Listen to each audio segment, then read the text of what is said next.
Hi, my name is Ben. Welcome to Ben's Language Lab. Stories are one of the best ways to improve at a language, and stories with pictures are even better. So today, we're going to be reading a comic together. This video and series is meant for English beginners. If you need, there are subtitles available, or you can see the entire transcript on benslanguagelab.com. But of course, learners of any level are more than welcome. Make sure you subscribe to the channel for more videos like this one. Your job right now is just to watch, listen, and enjoy. We're starting to read Tintin and Red Rackham's Treasure. This is a second book in a series. Comic, rather. There are two comics that are the same story. I just finished reading Tintin and the Secret of the Unicorn, which you can see the entire series of by clicking the link in the description. But let's start with Red Rackham's Treasure. So, on the cover here, we see that there's Tintin inside what looks to be a submarine whale thing. We see Tintin and Snowy, and around we have things like kelp. All this is kelp. There's even more sea plants, more kelp, seaweed. There's some fish here. There's even a jellyfish. There's some more fish in the background. And we see that the title is on a piece of parchment, just like in the last series.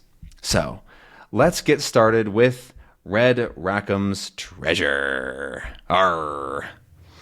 Here it starts. Red Rackham's Treasure. And here's what we're looking for. There's his treasure in a treasure chest. Right? The chest opens and you have everything, all the treasure inside. But we're starting at the Anchor. The Anchor is the name of this bar. And a bar is where you go to drink, right? And so we see a man in a black suit walking up to the bar called the Anchor. And he opens it and says, "Morning!" He says to everybody, right in the morning, right, is what must be. And we see a man here smoking a cigarette and with some kind of drink in his hand. Drink in his hand. And there's a coat on the wall and a hat hung up.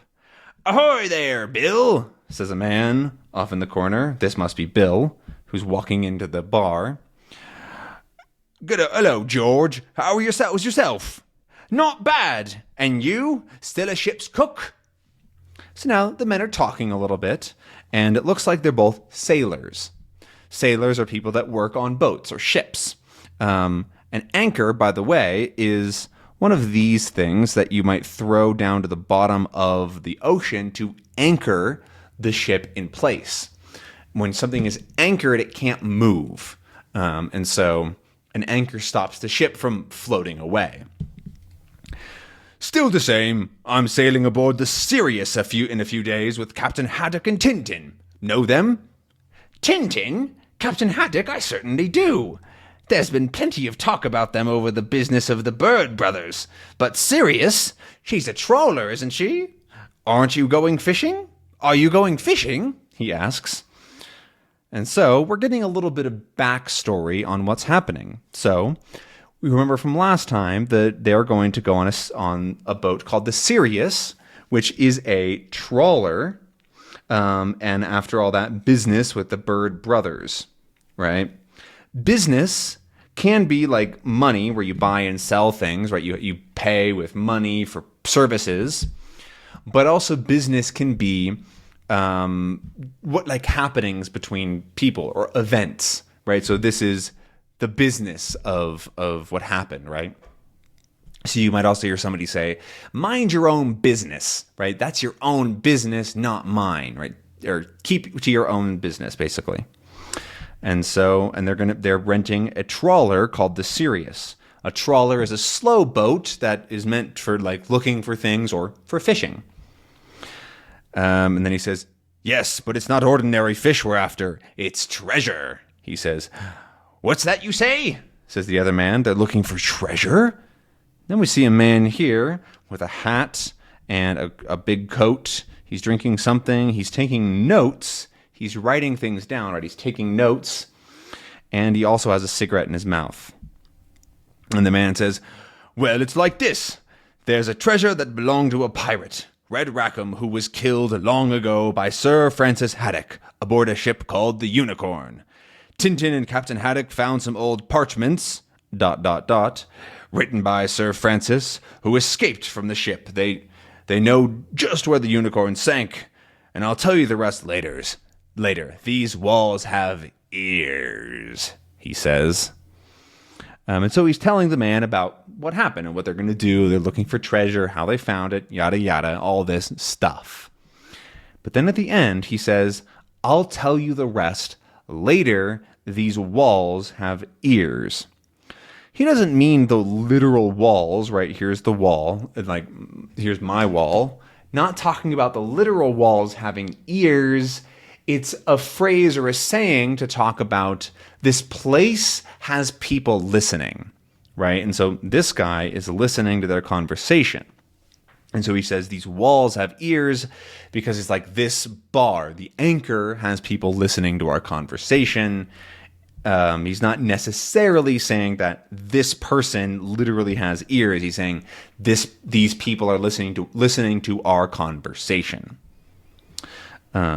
And so there's actually a note down here that says, "See the secret of the unicorn," to remind you to go back to the last series we just did and read that.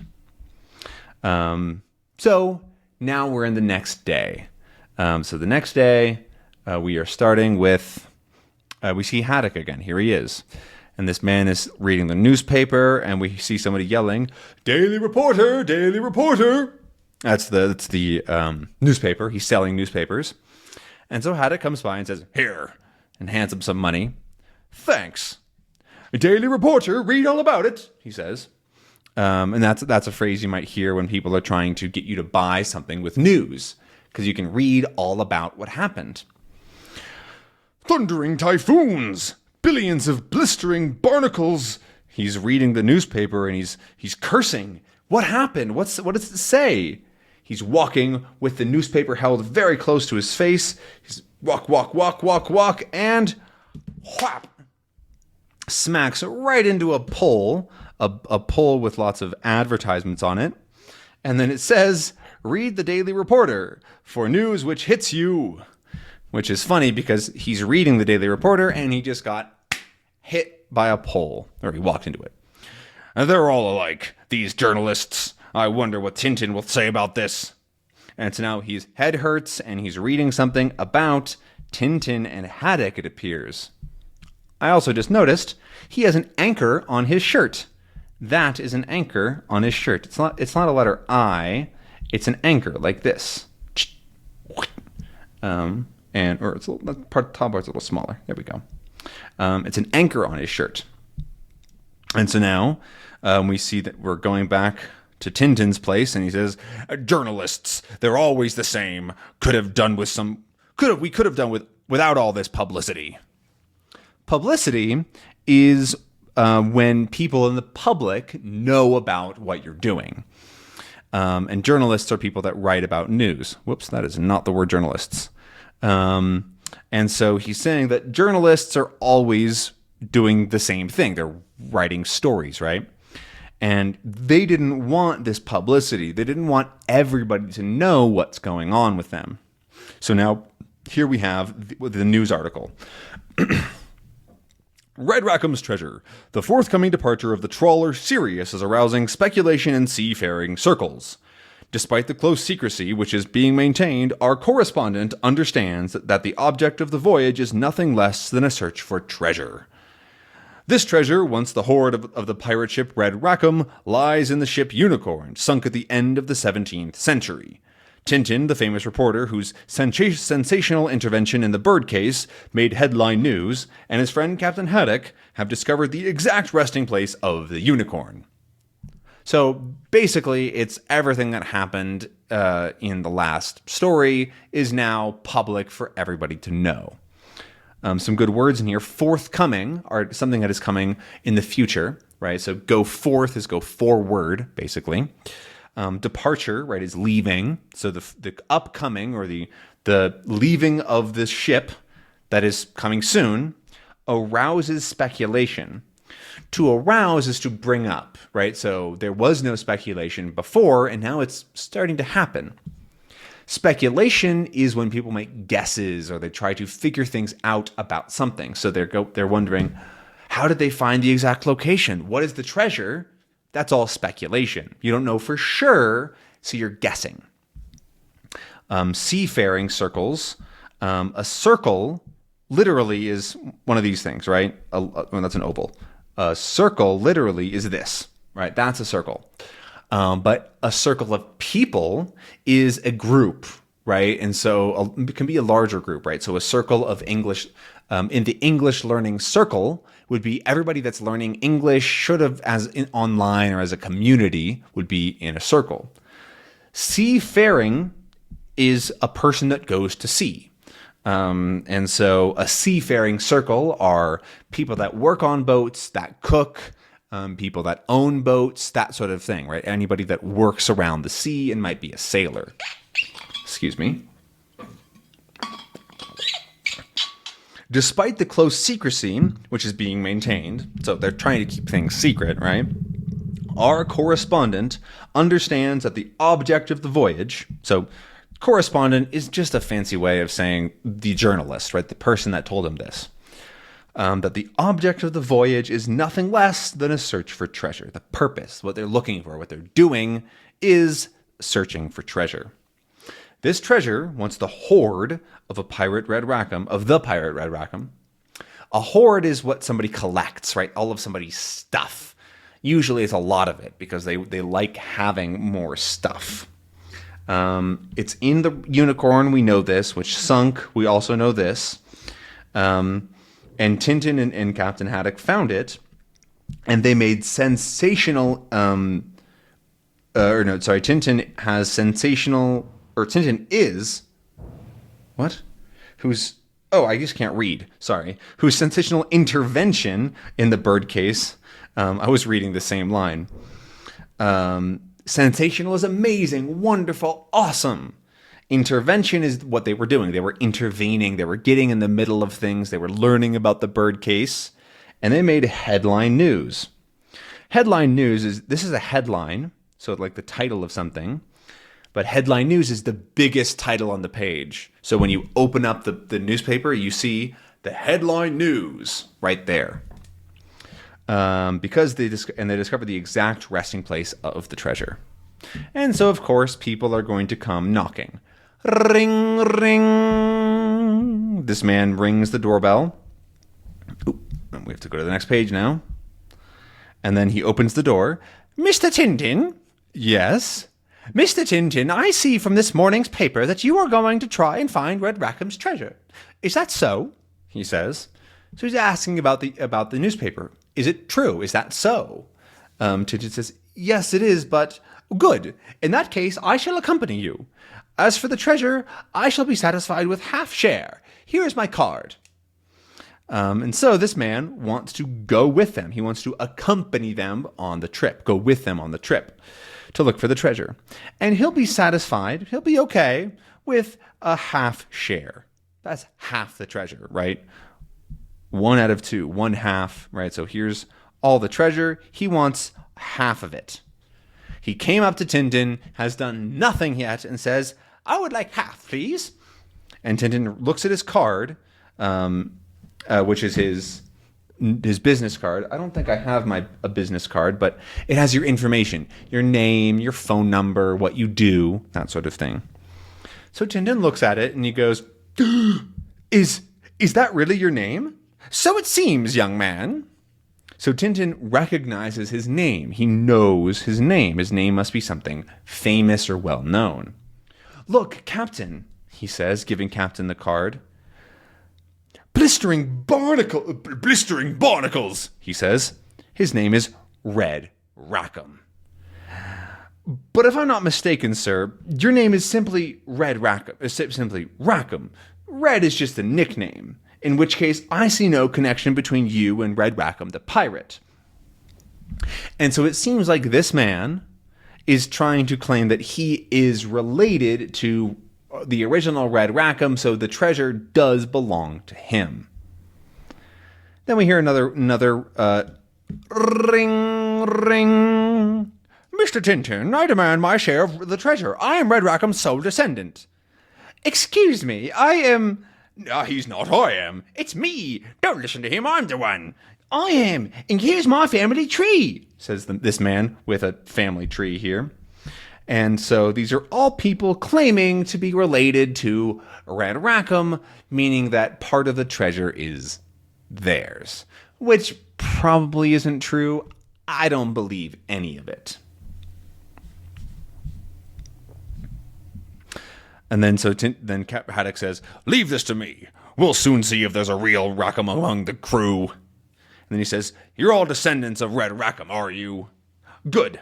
Well, I'm a descendant from Sir Francis Haddock, who killed Red Rackham in single combat and blew up the ship. And there are times..." And then he's rolling up his sleeves, right? He's getting ready to fight. And he says, "When my ancestors' fighting blood begins to boil." And he's ready to fight them. So what happens here is he's saying that, oh, you're all descendants of Red Rackham? Sure you are. You know who I am? I'm a descendant of Sir Francis Haddock, who killed Red Rackham. We saw that in the last series. In single combat, one-on-one, man versus man. Right, that's single combat. And there are sometimes I want to fight, right? And so he scares them all away by saying that he'll fight them. "Avast, freshwater pirates!" "What's going on up there?" says one of the Thompsons as they come up. And then, everybody comes crashing down the stairs to run away from Haddock. And of course, they're left there together. "What a stampede! Looks like a bunch of wild elephants," they're saying, because they just got stampeded. A stampede is a bunch of animals or things running together, right? Making a big, just mass of moving creatures. And so he's calling them a bunch of wild elephants. Elephants are the animal with a big trunk, big nose. That was a terrible elephant, but you know what I mean. A real herd of elephants. To be precise, a real herd of elephants. Of course, they're idiots. A herd, by the way, is a group, right? A stampede, but not moving. Like it's just a general group of animals. "And there are your records, fancy dress freebooters," he says, throwing down all of the books in their family trees. Their records, right? If you keep records of something, it's your notes, your family tree, your history, that sort of thing. And of course, these fall right on the heads of the two Thompsons. And then we see here that there's another ring at the door. "There you are. That's got rid of the gang of thieves." "Ring. Another." "Wait, I'll go," says Tintin. "Is that you, Tintin? It's us, Thompson and Thompson. Could you give us a hand? A wild elephant dropped something on our heads," they're saying, because they're idiots, right? And so the things fell on their heads and it covered their eyes with their hats. And so they're asking Tintin for help, of course. "Come in," he says. "We'll see to that. We'll help you out." And so as they're trying to get the hats off of their heads, we hear a ring. Ring, ring. And then the man says he was here, now says, "I'd like to speak to Mr. Tintin." "Why? No doubt your name happens to be Red Rackham." "Yes?" "No, I'm asking if you're called Red Rackham." "Oh," the man says. "What's your name?" He yells at him.